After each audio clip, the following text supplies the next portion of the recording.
ini mumpung ada yang punya Mas Danan. Nah, ya mau liputan dari Lolasan Gayeng, oke? Langsung aja nanti kita lihat interviewnya kayak apa.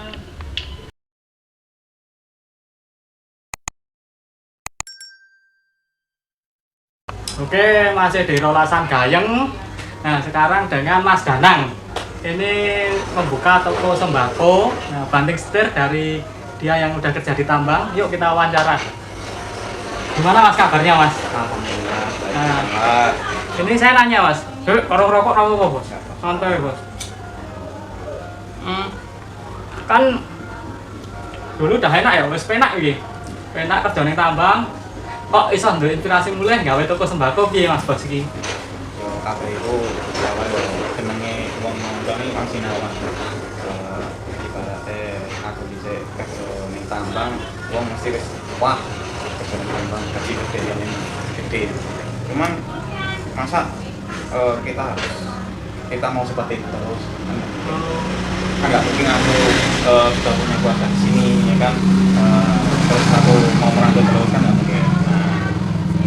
Aku juga sudah lama di sana, ngerasain kok kerja disuruh-suruh orang terus, kadang kerjaan nggak beres dimarah-marahin. Dengan pressure berarti tekanan ya Bos? Pasti, kalau kerja sama orang itu pasti dapat tekanan. Itu pasti. Nah itu yang membuat saya, yang memberikan motivasi buat saya untuk gimana caranya saya ini keluar zona nyaman. Keluar dari zona nyaman tapi mencari zona nyaman yang lain. Oh. Nah, saya ngobrol-ngobrol ki Bos. Ya. Kan kalau toko sembako kayak gini fluktuatif ya. Nah, itu cara ngadepi ya dengan kesabaran ya. Ya, kalau namanya kita usaha kayak gini, ya Mas ya, pasti ada suka dukanya lah. Orang namanya usaha nggak mungkin lah langsung tutup langsung jadi gitu kan, pasti ada prosesnya. Nah, prosesnya itu ya memang kalau dirasain dibandingin sama kerjaan sebelumnya sangat beda jauh. Kalau itu bulanan pasti. Nah, gitu kan. Kalau sudah usaha kayak gini ya nggak bisa dijagain, kadang ya dapat 20 ribu, 30 ribu. Nah, itu. Pertama bukan masalah ya, dengan saya sudah mengeluarkan modal puluhan juta ketika awal buka, dihitung-hitung kalkulasi dapat untungnya cuma 9.000 perak. Saya buka sampai jam 10 malam. Dari pagi sampai malam hitung-hitung untungnya cuma 9.000 perak. Tapi anehnya ketika saya sama istri ngitung-hitung labanya itu kita bisa ketawa bareng. Nah itu yang nyamannya yang ngono. Iya, yang tidak bisa saya dapatkan ketika saya kerja jauh. Nah itu yang membuat saya terpacu lagi gimana caranya saya ini bisa menaikkan omset saya, gimana caranya saya kerja di rumah bareng keluarga tapi gaji masih kayak gaji orang tambang. Itu yang membuat saya termotivasi, membuat saya terpacu, buat saya untuk berpikir keras gimana caranya saya ini bisa mengembangkan usaha saya ini. Saya gini Bos, kan ini via sembako ya, namanya tokonya via sembako dan via sel ya. Nah, ini kan motivasi untuk anak muda ini, wah usaha ini angel loh Bos. Usaha ini mesti gagal loh Bos. Nah, gimana nyikapinya gimana? Itu pemikiran sama seperti saya belum buka usaha. Ketika saya masih kerja di tambang ya kan, mau keluar itu mau kerja apa, mau usaha apa, bingung. Tapi ketika kita sudah mempunyai keinginan kuat, sudah tentunya sudah survei dulu ya, sudah mematangkan kita mau usaha apa, pasti sama Gusti Allah dikasih. Oh, berarti yakin. Yang penting yakin, berani mengambil keputusan. Maksudnya setiap langkah pasti ada resiko. Nah, berani mengambil resiko. Nah, itu insya Allah bisa. Itu yang saya alami. Yang wis dirasakan dhewe. Ya, kalau dipikir-pikir ya mending kerja bang ya. Bulanan full. Apalagi alhamdulillah kemarin saya kan di sana juga punya jabatan. Ibaratnya kalau di kalangan bawah tidak tahu sama ya kan. Udah masih santai apa? Masih bisa nyuruh-nyuruh orang. Enggak cuma disuruh. Tapi gini ya teman-teman, ini kan teman saya STM ya, yang terkenal dulu itu super dalam artian di atas rata-rata dari kita semuanya. Nah, aku bingungku gini Bos, saya tuh bingungnya gini, kok secepat gue Anda bisa mengambil langkah, aku tak buka toko sembako. Nah, awalnya gini, nah ini sebelum saya memutuskan keluar dari perusahaan saya yang lama ya kan, sudah lama sih terbesit pikiran mau keluar, sudah hampir 2 tahun semenjak saya punya anak ya kan, punya pikiran aku nggak bisa gendong anakku ya kan. Nah itu timbul kesedihan yang menumpuk ya kan, nggak bisa bareng keluarga. Maksudnya kalau kita di sana sakit jauh sama keluarga rasanya itu nggak enak ya kan. Makan di sana makan sendiri kan beda. Saya makan bareng sama keluarga ya kan. Nah ketika itu ya kan saya mulai berpikir, maksudnya ketika saya keluar harus bisa bersama harus punya planning dulu. planning Dulu ya, itu tadi yang aku bilang sebelumnya, harus survei dulu, memutuskan kira-kira ketika kita sudah mulai survei peluang mana yang cocok untuk kita ya kan. Nah kita putuskan mau usaha ini, nah baru nanti dipelajari lebih lanjut, terus berani bertindak, nanti jalan itu pasti kebuka ya. Nah saya gini kan aku kenal track record dari Anda itu udah tahu lah. Nah dulu waktu punya uang atau itu banyak temen yang pasti datang dong. Dan sekarang saat merintis gini gimana? Nah itu kalau hal seperti itu sudah biasa. Sudah biasa. Banyak orang sudah mengalami. Itu pasti ketika kita sudah di atas ya kan, pasti orang banyak yang datang. Ketika kita tahu bahwa ya pasti beda lah orang datang itu seperti kayak kita di atas pasti beda. Pasti berkurang. Tapi ya nggak apa-apa lah. Kalau saya pribadi nggak apa-apa. Cuman kalau jengkel-jengkel sedikit ya nggak apa-apa lah. Yang mana bos? Ya ini kan gini ya teman-teman. Sebenarnya kan di Rolasan Gayeng semuanya tentang usaha rintisan. Nah, termasuk Mas Danang ini yang merintis dari usaha sembako ini. Sekarang per bulan itu bisa dinominalkan berapa Mas kira-kira? Cukup untuk kebutuhan atau enggak? Oh, kalau untuk saat ini ya kan, ini kan baru jalan 3 bulan. Apalagi kalau mau usaha, apalagi dari mall ya kan, orang usaha pasti puasa 3 bulan. Ini juga usahaku baru jalan 3 bulan. Nah, yang tadi kan saya katakan kan awal-awal aku usaha dengan modal sudah puluhan juta, untungnya per hari cuma 9.000. Tapi kan kalau kita tekuni, kita melakukan improve terus ya kan, apa yang masih kurang kita improve, lakukan perbaikan, kita komplitin, lama-lama omset pasti akan mengikuti. Nah, alhamdulillah untuk sekarang ini ya untuk makan saya istri kebutuhan sehari-hari ya masih cukup lah. Nah saya ini Mas Danang kan biasanya per bulan dapat uang segitu ya, gaji segitu. Sekarang merasakan pendapatan segini dari usaha. Itu Mas Danang itu kira-kira gimana Mas? Kalau saya sih biasa-biasa aja.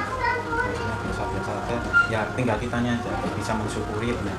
Kalau gaji banyak nggak disyukuri juga masih kurang. Banyak pemasukan sedikit tapi kita syukuri ya begitu saja. Misalkan kalau dulu gaji itu besar, tapi yang diinginkan juga besar, kayak motor baru, terus ganti mobil tanah. Itu yang membuat kita tuh tidak. Kalau sekarang ini udah yang penting bisa makan, bisa jalan-jalan sama keluarga, anak istri, walaupun cuma ke Medan, pasar malam, udah seneng. Jadi kepuasan itu jangan dinominalkan ya intinya. Betul. Yang penting kita itu bisa mensyukuri apa yang sudah dikasihkan sama Gusti Allah. Nah, saiki ini Mas Danang. Kan anak muda paling bingung, usaha iki modalnya kudu gede, modalnya kudu akeh, lagi nek gagal piye. Nah, ini Mas Danang nyikapine piye nek ngono kuwi? Nah, sebenarnya enggak perlu modal. Cuman butuh ketekunan, keluasan dan tekad. Kayak jalan usaha kayak gini, nggak perlu gaji modal jutaan, nggak perlu deposit 100.000, 500.000, sudah cukup, sudah bisa jalan. Nggak perlu kalian itu punya tempat buat toko, nggak perlu. Maksudnya bisa kontrak berjalan dulu rintisan ya Mas. Nanti kalau sudah berkembang, pelanggan sudah banyak, otomatis desakan untuk deposit lebih banyak pasti ada. Tapi tadi kan jualan sudah berkembang, untungnya jangan diambil dulu, pokoknya dikembangin terus, nanti untungnya ditambahin ke modal, otomatis depositnya bisa tambah gede. Nah itu lama-kelamaan nanti insya Allah bisa bikin counter sendiri, malah bisa beli tanah sendiri. Pasti ada jalan, yang penting ada kemauan, ada keseriusan. Tapi salutku sama Mas Danang gini loh, kan waktu sudah di atas itu malah nolong teman-teman yang ada di bawah. Jadi mereka itu diberi pinjaman modal lunak. Nah, Pak bisa kepikiran bantu temen. Kalau saya ini orangnya gini Mas Ahmad, sampean kan sudah kenal saya lama, sudah tahu sifat saya seperti apa. Aku percaya apa yang sudah diberikan Gusti Allah kepada saya, misalkan rezeki gaji saya benar, pasti ada sebagian dari itu jatahnya orang lain. Nah, prinsip saya, kalau saya masih bisa menolong, ya saya tolong. Nah, kan banyak orang tahu lah, kehidupan ini seperti roda, putar, kadang di bawah, kadang di atas. Nah, saya berpikir, nah ini mungkin saya lagi di atas. Bila mana nanti saya di bawah, biar orang yang di atas gantian nolong saya. Nah, ini prinsipnya bagus kalau Mas Danang. Nah, terus gini Mas, ngobrol masalah tentang usaha Mas Danang ini. Usaha Mas Danang ini kan sembako itu bisa diantar apa enggak gitu kan biasanya kalau ada yang mau pesan itu diantar. Ya, untuk kesananya sudah ada planning, cuman untuk sekarang saya masih kerepotan. Kerepotannya kadang istri kan nungguin anak, kalau anak tidur, kalau masak atau gimana. Nah, ini belum ada yang gantiin saya yang jaga toko. Tapi untuk plan ke depan pasti untuk mengembangkan usaha ada ya Mas? Ada. Kayak yang toko-toko gede yang itu kan sudah ada free ongkir, nah kayak gitu bisa diantar, terus pesan bisa by aplikasi. Nah, saya sudah berpikir seperti ke sana, cuman untuk progresnya kan perlu sabar lah. Saya berjalan kan baru 3 bulan. Jadi ya untuk perkembangan itu ya kita boleh berinovasi tapi lihat dulu kemampuan, jangan terlalu bermuluk-muluk dulu. Step by step, sedikit demi sedikit. Pelan-pelan ya Mas? Pelan-pelan. Nah, ini kan gini, kalau di Rolasan Bar kan usaha Mas ini juga termasuk dalam inspirasi. Soalnya dilihat dari Mas Danang sendiri kan ngebantu teman-teman, dan teman-teman yang udah dibantu itu alhamdulillah itu udah ada beberapa yang bisa nge-up. Nah, ini Mas Danang kira-kira perasaannya gimana ya? Ya, senang banget lah. Maksudnya saya menolong orang berarti kan bermanfaat bagi orang lain. Terus kiat-kiat Mas Danang untuk anak muda sekarang gimana? Nah, ini untuk anak muda sekarang, jangan berpacu kita itu cuma bisa bekerja kepada orang, tapi mulailah berpikir gimana caranya kita itu memperkerjakan orang. Oh gitu ya, berarti harus maju ya? Iya, harus maju. Nah, saya gini Mas, aku bingung dari Mas Danang itu yang semula istilahnya ya ditambang enak, kok langsung tiba-tiba keluar milih usaha. Dan tadi alasannya udah di depan udah disebutkan kan. Mental Mas Danang sekarang itu yang dipupuk gimana saat untuk usaha? Untuk mental, yang penting kita itu bersyukur aja. Kalau sudah bisa mensyukuri, ya kan, jatuh bangunnya ini namanya orang usaha pasti ada jatuh bangun. Ya kan? Tetap optimis, jangan pernah pesimis. Oke. Nanti akan ada muncul ide-ide inovasi ya yang saya katakan tadi, Gusti Allah pasti memberikan jalan selagi manusianya itu mau berusaha. Nah, dari konten-konten di Rolasan Gayeng kan semuanya yang udah kita liput itu mereka tetap optimis, ada yang tidak punya modal dan sekarang udah bisa bangkit dan lebih wah lagi. Pasti naik turun ada ya Mas, kayak gitu Mas. Dan rasanya harus tetap sabar. Nah ini kalau di sini tuh jualnya apa aja Mas Danang? Ya, kalau jualannya bensin ada, terus pulsa, token listrik, pokoknya pajak BPJS, voucher, kuota ada, terus sembako juga ada. Oh berarti usahanya itu saling membackup gitu ya Mas? Ya, ketika pendapatan sembako turun, bensin naik. Kalau bensin turun, sembako naik, konten naik. Paling jadi berinovasi. Saya bikin usaha biar tidak monoton, kalau turun biar gimana caranya stabil gitu. Itu berarti teknik berwirausaha. Jadi harus bisa satu membackup yang lain, istilahnya kan gitu.